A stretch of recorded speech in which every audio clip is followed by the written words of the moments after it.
The wind howled like hungry wolves over the white-topped mountains, slamming against the wooden walls of a longhouse that stood alone in the heart of the forest, its frame groaning like an old ship bracing against the waves. Inside, the fire burned in the central hearth, its flames flickering across the faces of those gathered around it. Shadows moved across the timber walls, stretching and shrinking with every gust of wind that slipped through the cracks. Thus began another Viking night in the heart of winter, the kind of night that seemed to have no end. The sun had not shown her face properly for weeks. When she did, it was only for a few short hours, a pale glow that skimmed the horizon before vanishing again behind curtains of gray cloud. The cold here was not merely a temperature, it was a living presence creeping into bones, whispering through wood, testing the resolve of every soul who dared to live this far north. Yet somehow the Norse people endured. They laughed, worked, sang, and told stories, not in spite of the winter, but with it, as if they had learned to make peace with the beast. In one corner of the longhouse sat Eric, a broad-shouldered warrior whose hair was streaked with frost. He had returned only days ago from a coastal raid, bringing back not silver or slaves this time, but stories. Stories of waves as high as the gods' towers, and winds that screamed like the voices of the dead. His left hand held a cup of warm mead, the sweet honeyed drink steaming faintly in the dim light.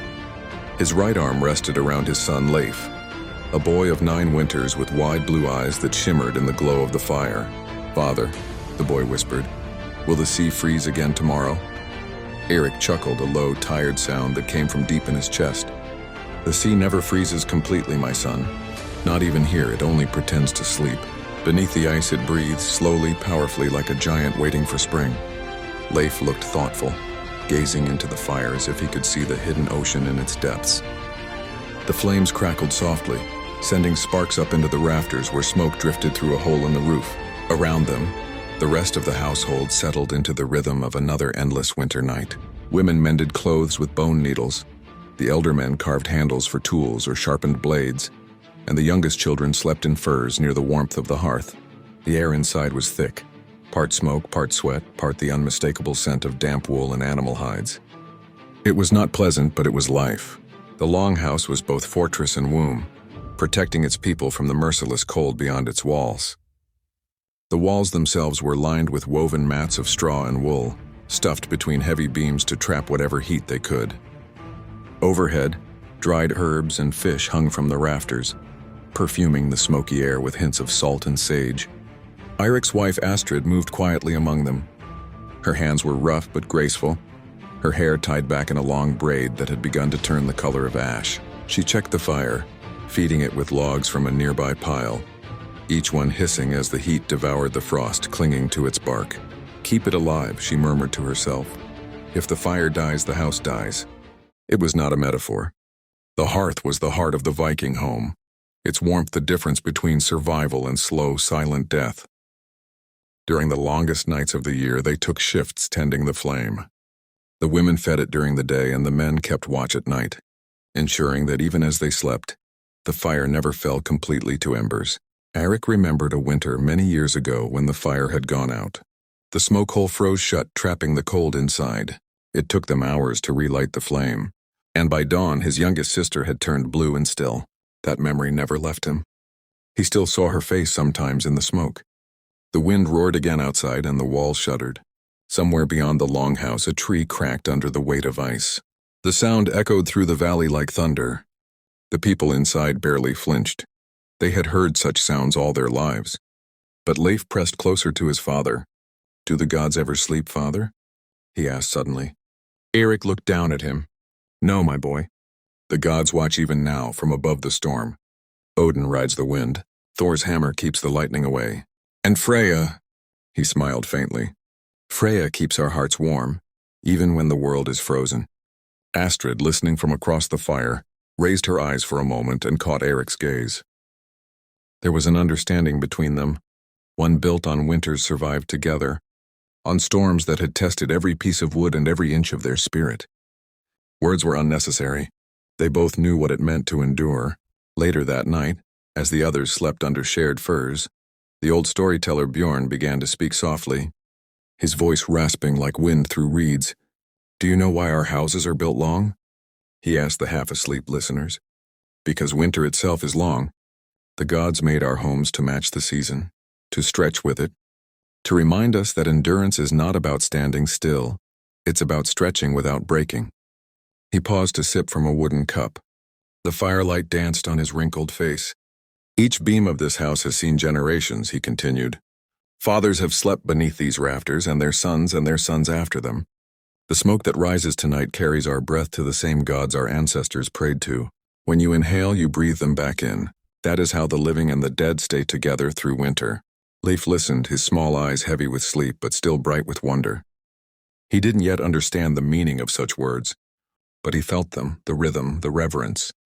He felt the presence of something vast and old, pressing gently against the walls of their home, as if the night itself was listening. Outside, snow began to fall again. Slow, silent flakes, endless and soft. They blanketed the roof, the trees, the sleeping world. The longhouse stood unmoved, a small island of warmth in an ocean of frost. Inside, the fire burned steady, its crackle the heartbeat of the north. And somewhere in that sound, the pop and hiss of wood, the whisper of wind through smoke, one could almost hear the voice of the land itself, murmuring to the Vikings as it always had, endure. Endure, and the spring will come again. Morning, if one could call it that, arrived slowly, more a dim light than a sunrise. The world outside the longhouse was buried beneath a thick skin of snow. The air was sharp enough to sting the lungs, and silence lay over the valley like a heavy blanket. No bird sang, no river ran. Only the faint groaning of trees shifting under frost reminded the living that the world still moved. Inside, the fire was alive again, its coals glowing like a cluster of red eyes watching over the sleeping household. Astrid was already awake. She crouched beside the hearth, stirring a pot that hung from an iron hook. The scent of boiling oats mixed with dried berries and goat's milk filled the longhouse. It was not a feast, but in winter such a meal was a luxury. She whispered a small prayer to Freya, goddess of hearth and fertility, before tasting the mixture with a wooden spoon. May it fill their bellies and keep their hearts strong, she murmured. One by one, the family began to stir. Children rubbed their eyes. Old Bjorn coughed the cough of age, and Eric stretched his arms, his breath a white mist in the chill air. He rose and added another log to the fire, his hand steady despite the cold.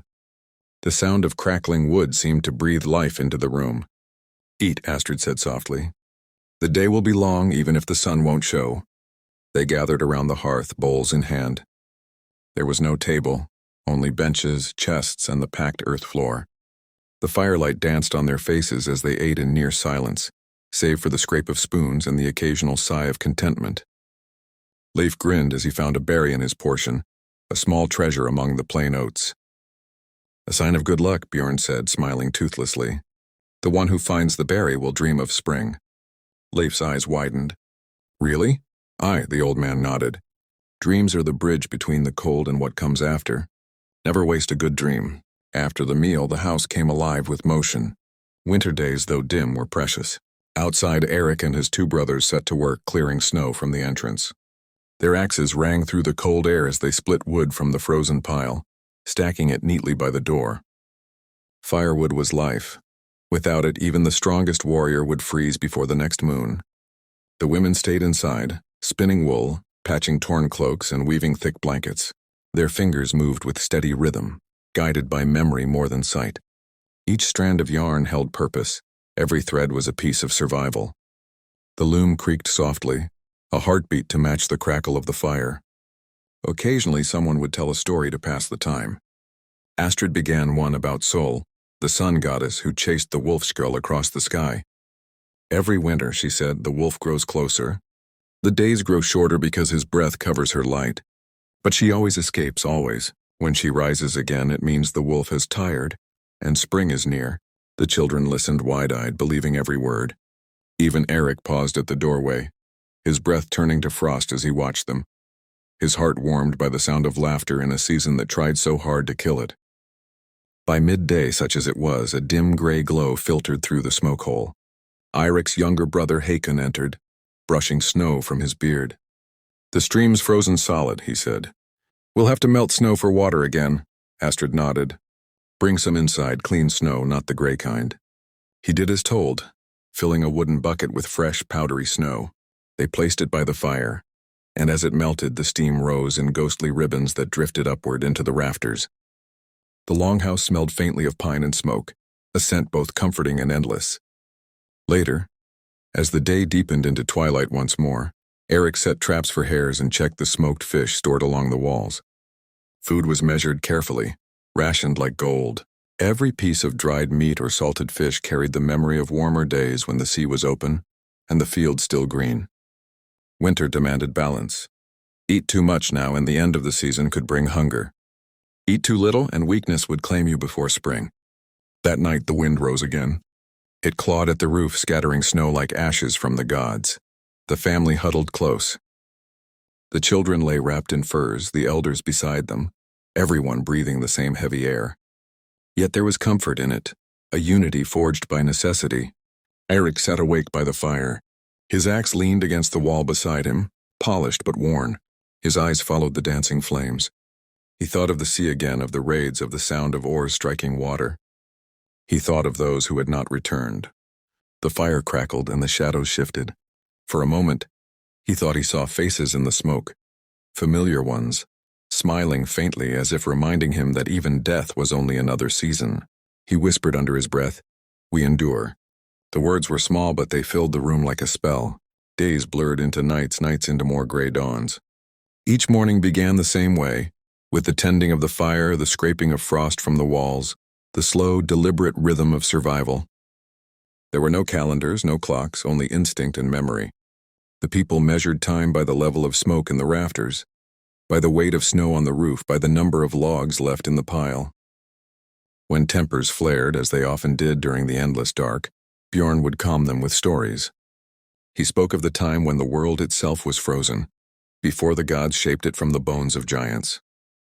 "We come from ice," he'd remind them. "It's in our blood, we don't fear it. We carry it." Sometimes he sang in a voice that cracked like old wood but still carried power, old songs of Valhalla, of heroes who fell with axes in hand, of women who sang to the moon for safe childbirth, of ships that sailed to the land of the dead and back. The children would fall asleep to those songs, dreaming of warmth and light, even as the frost pressed against the walls. One evening, as the storm raged fiercest, Astrid found Leif standing near the door, staring at the small opening between the logs where the snowlight seeped through. "What are you looking at, little one?" she asked gently. "The world outside," he said. "I wonder if the trees are lonely too." Astrid knelt beside him, smiling faintly. "They're not lonely. The snow keeps them company, just as the fire keeps us. Everything finds its warmth somewhere, even in the cold." She placed a fur over his shoulders and led him back to the hearth. "When you grow older," she said, "you'll see. Winter teaches us what truly matters, the warmth of others. That's what saves us, not the fire alone." Leif nodded sleepily, his head resting against her arm. The lesson would stay with him long after the snow melted. That night, Eric dreamed. He saw a long road of ice stretching across the sea, shimmering under a ghostly moon. On the horizon stood a hall of light, its roof made of flame. He walked toward it, his footsteps echoing softly, until he saw figures waiting for him. His ancestors, strong and silent, watching with pride. When he woke, the fire had dimmed to embers. He stirred it gently, feeding it new wood until it flared again. The warmth returned, and he whispered the same words he always did when the darkness felt endless. "Endure. Always endure." The longhouse slept on, the wind sang, and in the heart of the north, where the world was locked in ice and silence, the Vikings kept their promise to life, to hold the flame, to share the warmth, and to wait, with unshaken hearts, for the dawn that would one day return. The winter had held the land captive for months. Even the mountains seemed to bow beneath the weight of snow, their peaks dulled by frost, their veins of rock and earth hidden under the silence of white. The longhouse, once a refuge of warmth, had become its own small world, a wooden island adrift in a frozen sea. Inside, the people had stopped counting the days. They measured time by the sound of the fire, by the hunger that returned with each dawn, by the rhythm of breath in the dark. And yet, something was changing. It began subtly, like a rumor whispered by the wind. The darkness was not as complete. The mornings came a heartbeat earlier. When the clouds broke, a faint golden hue painted the horizon, soft, hesitant, but alive. The children noticed first. "The sky is different," Leif whispered one morning, his eyes wide as he peered through a crack in the wall. Astrid followed his gaze. Indeed, the sky carried a color they had not seen in months, a faint, fragile blue. It was as if the world had taken a breath after a long sleep. She smiled, though her lips were cracked from the dry air. "Sol is waking," she said. "The goddess runs again." That day, the longhouse seemed lighter. The fire still burned, but its glow no longer felt desperate. It was now a companion, not a shield.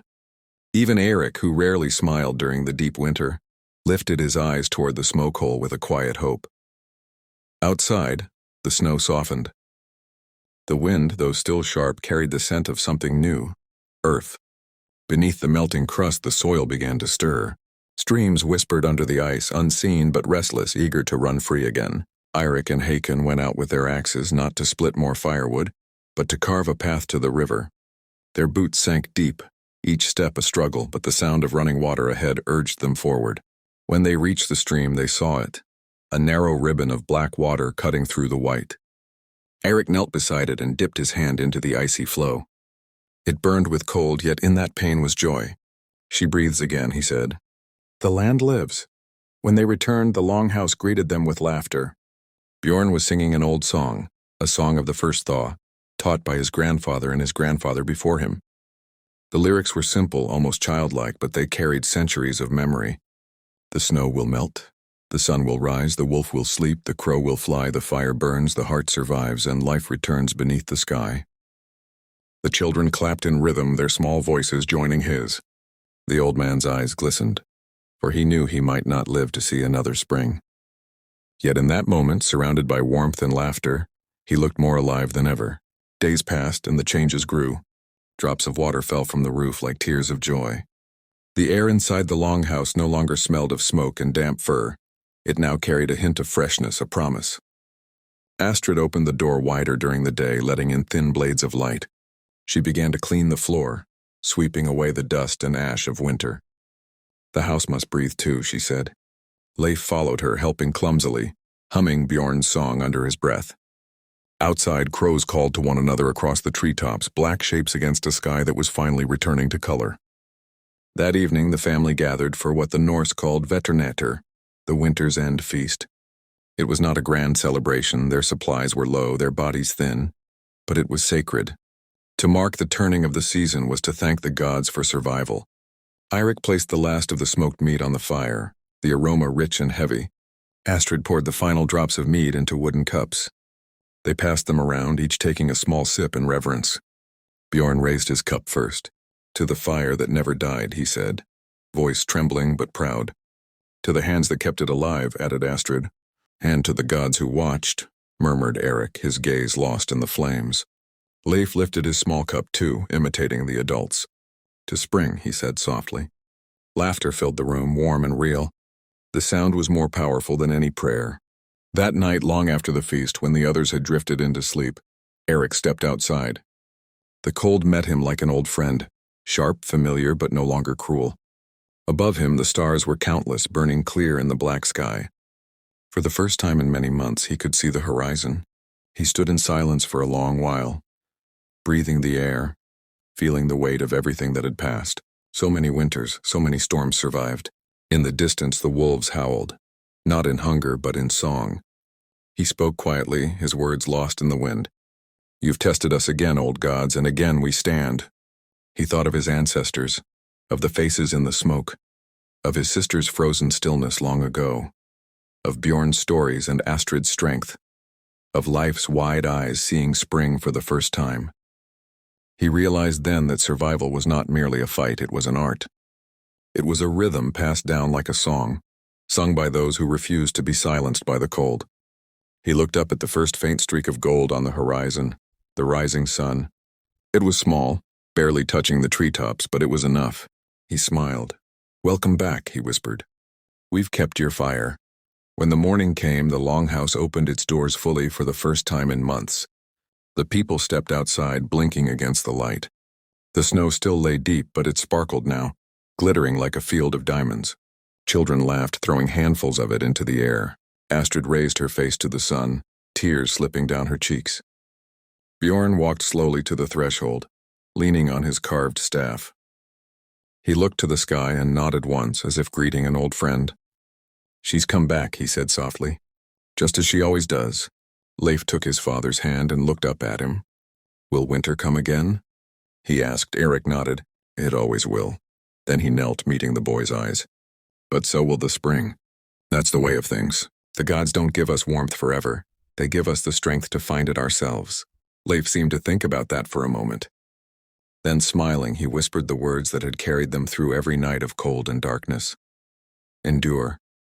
Eric smiled back. "Yes, my son. Always endure." The smoke from the longhouse rose into the clear air, curling toward the sun like an offering. The ice cracked and groaned as rivers began their return, and high above, unseen but ever present, the gods of the north watched their children stand once again in the light. For in this land of frost and flame, the Vikings had learned the oldest truth of all, that warmth is not a gift. It is a choice. It is the courage to hold the fire when the world has forgotten the sun. And so they did, generation after generation, through storm and snow, death and rebirth. The longhouses rose, the songs endured, and the fires, oh, the fires, never went.